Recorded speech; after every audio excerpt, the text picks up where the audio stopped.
This week is the last week that you can make your fantasy football team better via the trade market, because this week in Sleeper in Yahoo leagues, it's the trade deadline. After this week, you will only have the waiver wire to make your team better, and the waiver wire right now is slim pickings. So on today's episode of the Regression to the Mean podcast, we have 4 players to target ahead of the fantasy football trade deadline. I'm your host, Shaun. I'm joined by my co-host, my good friend, my fellow knower of ball, Aidan Holler. Aidan, kind of alluded to it. I said slim pickings. So we'll see about some of the players that we're talking about here a little bit later in the podcast. We just recorded our sales episode that should be in the feed. If you have not watched it yet, you know what to do after this video. Go watch that video as well. How are you doing today, my friend? I'm good. Yeah, I can't believe we're at week 11. We missed it all off season, and then you blink and it passes you by. We are in the stretch run here, going to fantasy playoffs. So, yeah, like you mentioned, I'm making calls. I'm bugging league mates, seeing how can I lock down my roster before the end of the trade deadline this week. Typically, this is the trade deadline for leagues. I know some do it earlier, some do it later. This is more or less kind of the standard. So, it's likely your trade deadline too, if you're not aware of it. So, yeah, go see if you can improve your roster. But how you doing, Shaun? You swung any deals this week? You got anything in the works? I'm trying to make a trade happen with Keegan, our fellow co-host, who Keegan's in the process of moving right now. So Keegan did not get booted from the podcast. Keegan's just a very busy man. We miss you, Keegan. Yeah, I'm in the process of trying to get Malik Neighbors from him, and I'm one of the people that has all the running backs in this league. You know, there's always that one guy who's just hoarding them. So I've got them, and I can't play every one of them. And it's like I probably should flip one of these into a receiver here. So maybe I get Malik Neighbors. So we'll see. It could be a tough sell. When I told him who to start with, I was like, please do not start with Bijan. Like, just let's not even go there. It's not happening. He's not available. You're not getting Bijan. We can talk Kyron down. All right. We can talk Kyron down. But yeah, man, I am doing good. It feels good. We usually record waiver wires. We decided to skip that this week. If you're really locked in on waivers, Audric Estime, Alec Pierce, Adonai Mitchell, those are the guys that I like. But again, it's week 11. Sure, there might be some guys on the waiver wire that are good, but you're going to make your team much better right now through trades. So we're going to focus our energies and efforts on the trade deadline this week. Aidan, before we hop in, though, I'm sure somebody just clicked on this for the first time. They saw the thumbnail. They're like, wow, George Pickens. Wow. Other players that might be in this episode, they look good on this thumbnail. I'll give these guys a chance. Who are they trading for? If this is the first time that somebody's watched one of our videos, what should those fine people be doing at home? Yeah, welcome to the channel. Good to have you here on this episode of Regression to the Mean. For those of you, the Mean team that are returning, good to have you back as well. Love our returning guests. Love the people always chirping in the comments, asking us questions. So great to have you back as well. Yeah, if you're here regardless, though, yeah, enjoy the show. You know, we keep these pretty light, buys and sells. You know, we've got 4 of each. If you haven't seen the sells, go take a look. We're going to have 4 buys for you today. We've got them timestamped as well down in the description. So there's only 4 guys, you know, like we do it for the waivers too, and you've got a dozen plus dudes. But, you know, it's going to be pretty high level here. We're going to try to help you make a move to help win your league. So, yeah, we welcome all feedback, good or bad.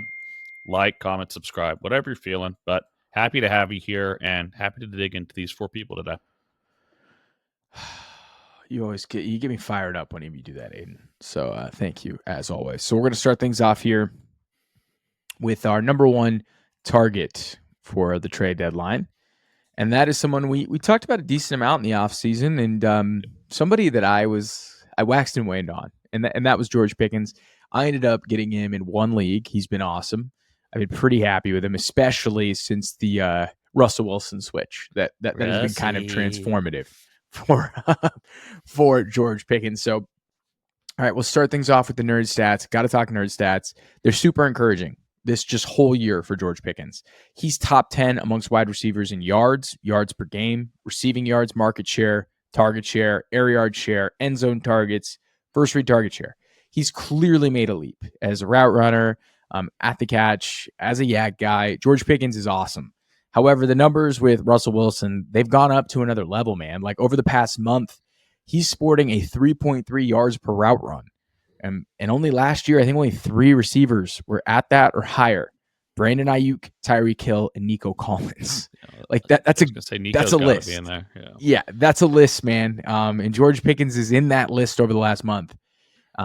He's always been talented, but he's played with really bad QBs. Like Kenny Pickett is terrible. He is terrible. He won't start again in the NFL.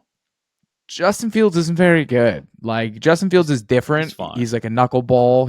He's different. They won some games with him, right? Like he gives you a different element, but he's not clearly like a great drop back passer. And what like with Russ, he clearly has this rapport. He's had monster weeks with Russell Wilson. And what's crazy, dude, is like he's still due positive TD regression. Like, look at these stats that we're seeing on the screen here from Sleeper, man. Like, he only has 2 touchdowns and he's top 10 in the league in end zone targets. He is due massive TD regression. And we've talked about this too. If you take like, for some reason, he's had like the most big plays in the league wiped because of penalties this year.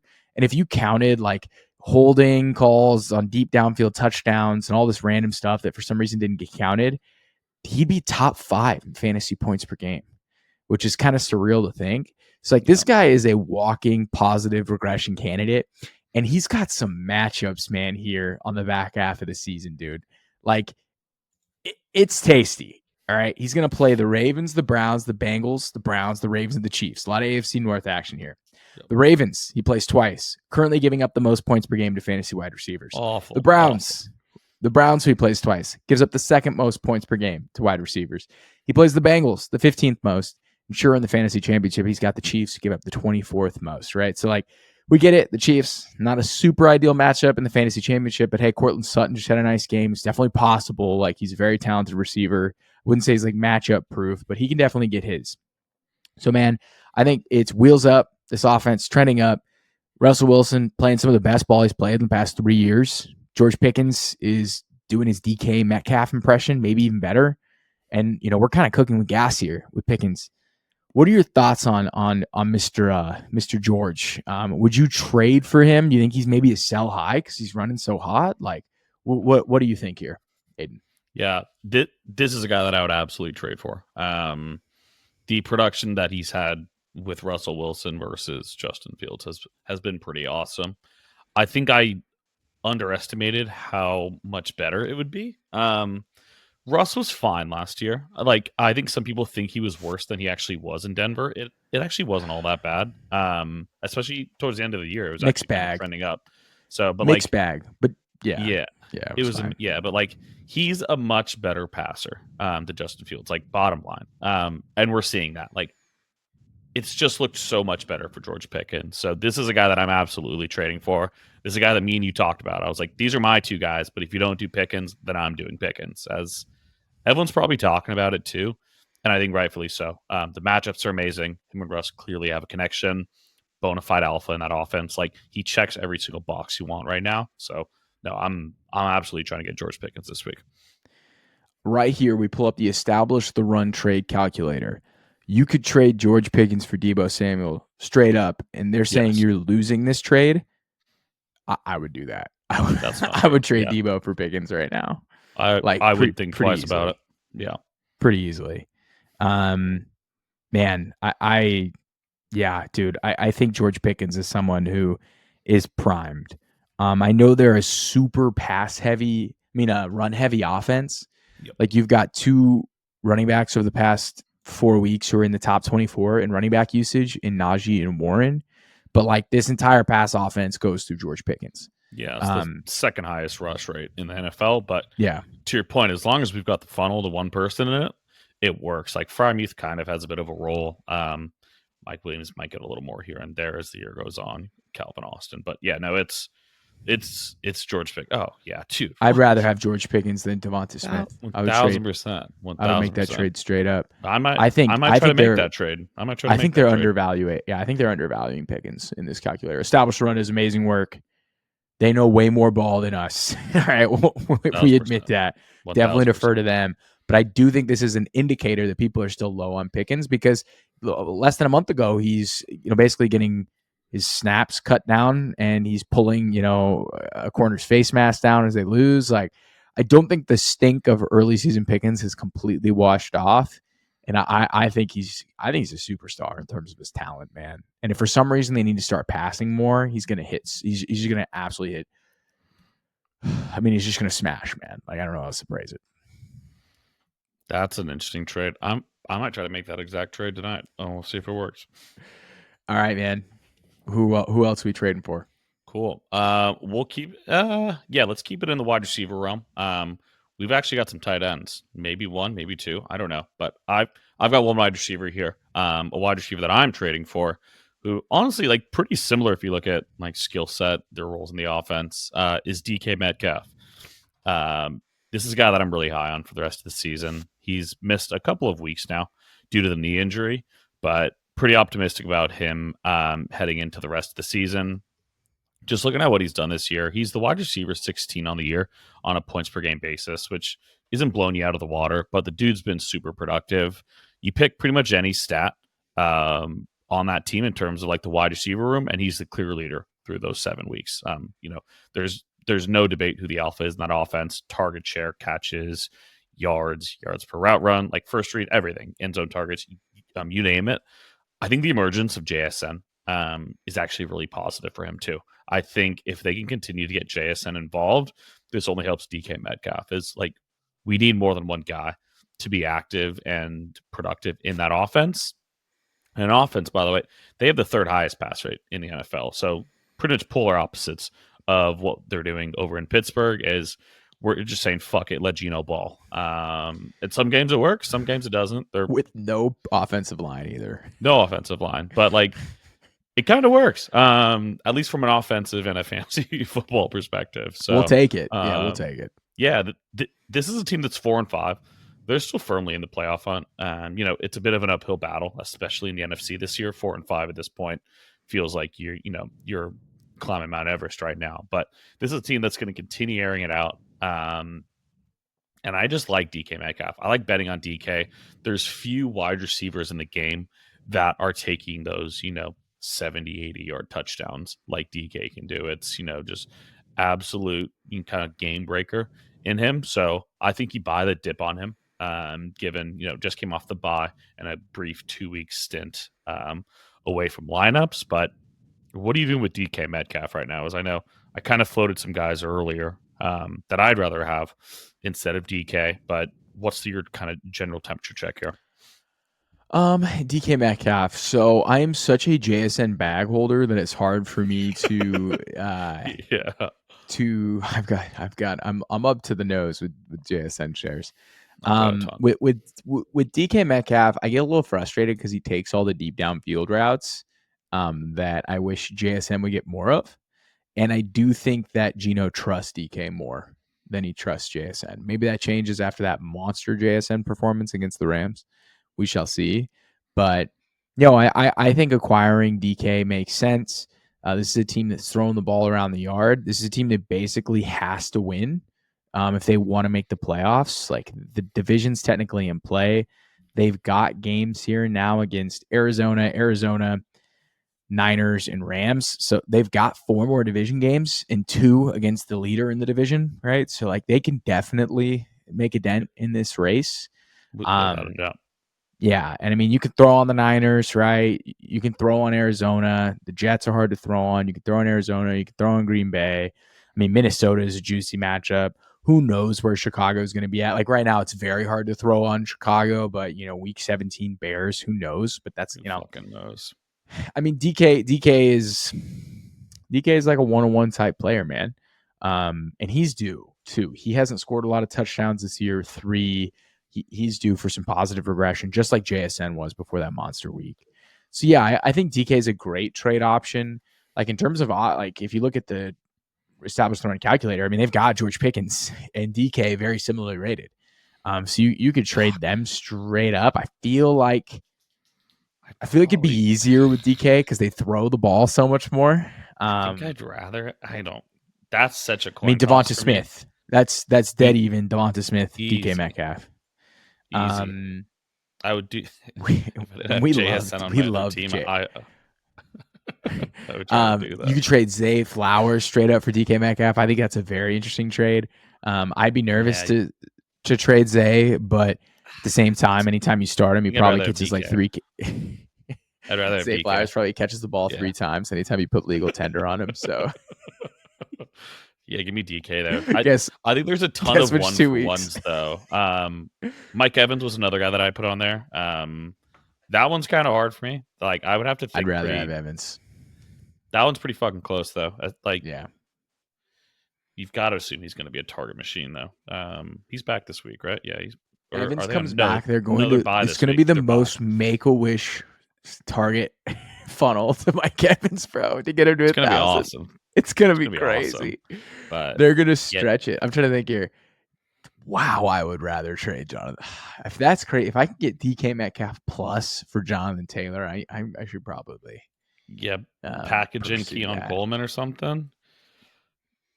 Have yourself a day. Yeah. I'm trying to think here. Josh Downs. No, DK, Josh DK, Downs DK. You could trade Josh Downs and Tua. Wow, I wouldn't make that trade. I don't want to. That'd be a fleecing. I could just go pick up Bo Nix off the wire. Yeah, I'll just go get someone for free, bro. Yeah, dude. I think DK and Pickens are both at mid-tier wide receiver 2. That on any week could be wide receiver 1s. They have ceiling. You can go trade for them. I don't think people are emotionally attached to DK Metcalf. I don't think he's necessarily won people multiple weeks. Like right now, it'd be so hard to trade for Jamar Chase because Jamar Chase has made fantasy owners feel invincible. He's not sellable. Once a fantasy guy goes off like that, like JSN, I will not trade him after that 40 bomb. Like I won't do it. Can't do it. Bench him. Fuck you. No, you can't fucking do it. But yeah, those are 2 good ones. We've got someone else that Shaun adores though. Shaun, tell us about Trey McBride. I love Trey McBride so much, and he's low-key been frustrating this year for me in multiple leagues. Like I've kind of needed more out of him in certain moments, but like when you look at the totality of his season at the tight end position, it's pretty spectacular in terms of what he's doing. Like, dude. Amongst top 5 tight ends, like amongst tight ends, here's where he is. Like, I mean, when you look at his stats, man, he's top 5 amongst tight ends in like everything. He's top 5 in targets, receptions, target percentage, first read target percentage, targets per route run, first down per route run, air yard share, receiving yards market share. The only place that this man has fucked us, if you draft him in fantasy, is the touchdown department. He is the only tight end in the NFL. There are 10 of these guys that have 50 targets, and he's the only one that is not caught in a receiving touchdown this year. He has a fumble recovery touchdown, and he has a rushing touchdown. Like, McBride is going to regress in a big way. This is the name of this. The name of this podcast is the Regression to the Mean Podcast. Positive regression is a real thing. I would not be shocked if coming out of the bye, he goes on a stretch run where he catches 5 receiving touchdowns to end the year. Like, it would not surprise me whatsoever with Trey McBride. The guy's such a beast. He hurdles guys on every other play. The McBride hurdle is inevitable. He's got like 4 this year. It's like it's insane. Yeah. Every week, man. Like his every week. And his playoff schedule is nuts. Yeah, tell me about the playoff schedule. I was just looking at it like, hell yeah, dude. Hell yeah. His playoff schedule here. He plays the Seahawks twice, who give up the 12th most fantasy points per game to tight ends. And trust me, it's going to go way up after they play Trey McBride. The Seahawks are a cake against tight ends. Yep. The Vikings, who are 21st.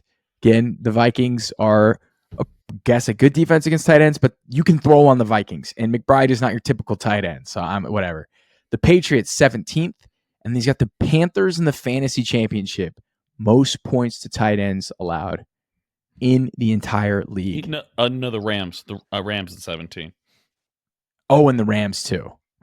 But I left the Rams off in the fantasy Carolina right. and the Rams, to your point. Yeah. I think if you get past New England, which is about mid-pack, you get to Carolina and the Rams. That's pretty sweet. So, yeah. We highlighted this in the Sells episode. This is something that I would love to do here. You could trade Trey McBride straight up for DeAndre Hopkins, and I would do it. I would click accept so fast. So fast. I would do that in a heartbeat, man. Yeah, that's easy for me. What tight ends do you value rest of schedule higher than? Trey McBride, like Just Kittle and Kelsey. Those are the only two I'd have above. no Brock. He's a Raider. That's fair. Yeah, Yeah. that's a bad offense. Brock's amazing, but like again, like whenever I run my RTM score, it's always going to be bad on Brock because of his implied team total rank every single week is going to be the bottom five. three. Yeah, bottom three. Wow, yeah, even worse. So like it's tough. That's fair. Well, if you guys like 10 ends, you're in luck. Because we've actually got one more for you. This is tight end that's a couple years older, but someone that I think is going to make a huge impact here down the stretch run in fantasy. Not a guy that I drafted much of, both in redraft and best ball, as it was just like there was really no telling when TJ was going to come back this year after the pretty brutal knee injury he took at the end of last season. But it looks like he is firmly back as a focal point in this offense. First week, as expected, was pretty slow. 4 targets, 3 catches, 27 yards, whatever. Last week, though, back in a huge way. Led the team in targets, receptions, and yards. Caught 8 of his 9 targets for 72 yards. Super encouraging, given that this is his second game with Sam Darnold, and he's playing the same role that he was doing with Kirk Cousins, which is awesome. Him and Justin Jefferson as the 1 and 2 make the most sense in this offense. So, kind of on a side note, like if you're a Jordan Addison bag holder, it's not getting any better for you this year. You're now relegated to the third pass catcher at highest, which it's just choppy. It's very volatile with him. There's just not enough volume to make a case for Jordan Addison. But just back to TJ Hockensen here. This is a guy that's proven top 5 tight end over the last couple of years. Just absolute stud. Looking at his playoff schedule too, like we continue to harp on this because I think like we're at the point in the season where you should be looking ahead, especially if you're in the top half of your standings. You want to set yourself up for those weeks where you're going to be advancing, you're going to be playing for fantasy championships. And in the last 3 weeks of the season, all 3 of the teams he's playing is in the bottom half in terms of fantasy points per game allowed to the position. So he's got the Bears, he's got the Seahawks, and you've got the Packers. Those are all teams in the bottom half. And then you just look at the Vikings too. This is a really good team at 7-2, not even leading their division, but they're going to be firmly playing for something as the year goes on. Like, what's always a nightmare is when we get into week 16, 17, 18, and you've got a team like the Chiefs with a 4-game lead in the division, not playing for anything, and you've kind of got guys on a snap count, guys that aren't playing much, whereas the Vikings are very much going to be playing for potentially even the division by week 16, 17. So I like TJ Hockensen. I think what do we got here? The 2 guys compared.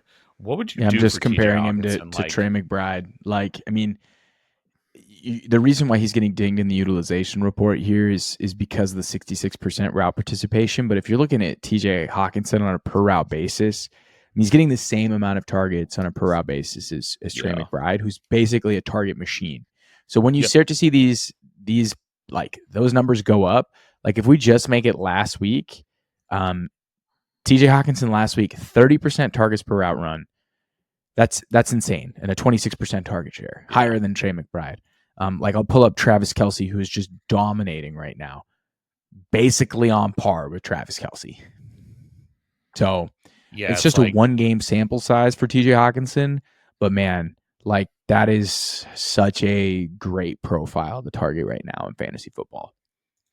Yeah, to your point, like you named the guys that you would put ahead of McBride. Like, I don't know, like I'd be tempted to have TJ almost like right in there behind it. I guess like you still got Pitt. Actually, no, you still got Mark Andrews, but like TJ for me is a top 10 tight end, like firmly going forward. I could argue to put him closer to 5 than 10. So this is a guy that I'd absolutely be going after. You're gonna have to get a little creative on this trade package, just because I don't know how your league members are going to value this, but let's say you've got a surplus of wide receivers. Maybe you package like I'd love to get out of like Dalton Kincaid or like Evan Ingram for TJ Hockensen personally. If I was an owner on those guys, if you could flip that into TJ Hockensen, I'd be pretty stoked. This trade calculator has TJ Hockensen way more overvalued than Dalton Kincaid right now. They're super low on Kincaid. in half point PPR. Kincaid is just not doing anything this year. Let me see. Kyle Pitts is at 210. You can do Kyle Pitts, 80 Mitchell for TJ Hockensen, like a two for one. That'd be a fun I'm trying to think who else. Like what? Oh, other, where they like, have Kincaid? They have Kincaid low, dude. They've TJ higher than Kincaid. Yeah, way higher. They have TJ on par with like let's see. I don't know, CD's way higher. They have him on par with like Bucky Irving, or a little bit more highly rated than Bucky. So they're like more in that That's interesting. I didn't expect that. JSN range. Wow, imagine if you were sitting on a ton of receivers and JSN was like your fourth. And you play 3 receivers. That's my exact team. And you trade JSN for Hawk. Wow. And you completely upgrade your tight end position. That's crazy. That'd be nice. Yeah, I think he's gonna be a monster down the stretch, though. We've seen it before. Like, it's exciting because we know TJ can do it. Trey McBride is obviously younger, but like we know what's coming with him. Whereas, I'm excited to watch TJ on the stretch. Yeah, I mean, TJ Hockensen's a really fun player. He's a PPR gold mine. And if this isn't half PPR, they even got him valued like this, even higher in PPR. He's like a better version of Evan Ingram, in a better offense. They just get a ton of targets, man. KOC's the fucking man, dude. He really is. He's such a good, like he gets his guys open looks. That's all you want from a good offensive coach, is like your good players are consistently getting schemed up, layups and open looks, favorable matchups. And that's always the case with TJ and JJ. There's an alternate reality where Anthony Richardson's on the Vikings, and I think about it all the time. They wanted him bad. Remember, they wanted to trade up super bad and take him. But we're not going to talk about that right now. So he's got matchups against Tennessee, Chicago, Arizona, Atlanta, Chicago, Seattle, Green Bay, Detroit. So how many games has he got in a dome? He's got 4 games in a dome. And he's going to go to Chicago in November, not December. So the weather probably won't be super bad. Hopefully, yeah. That should be okay by then. It's not bad. And Sam Darnold was terrible last week, and he still scored 15 points. So that's awesome. Take that. You'll absolutely take that. All right, we got 2 receivers and 2 tight ends. Don't trade for any running backs, I guess. Yeah. So we got George Pickens here, DK Metcalf, Trey McBride, TJ Hockensen. Aidan, thank you so much for jumping on and joining as always. This brought me back. I was in a dark place. I lost really a couple rough I lost a couple rough, like 2-point losses in leagues where I really wanted to win, and that fucks me up, man. I hate losing so much. So it feels good. It feels good to get back in the saddle, have a nice, pleasant conversation about fantasy football, reinvigorate me. But hey, guys, you got to go buy some meme coins, all right, before it's too late. So that's my shout out, not financial advice. Buy my bags. Buy them. Buy the Shaun that's been coin. my distraction. There's no yeah, Shaun no. The hat remains on, ladies and gents. All right, Aidan, I appreciate you as always, and thank you, everybody, for tuning in. Until next time.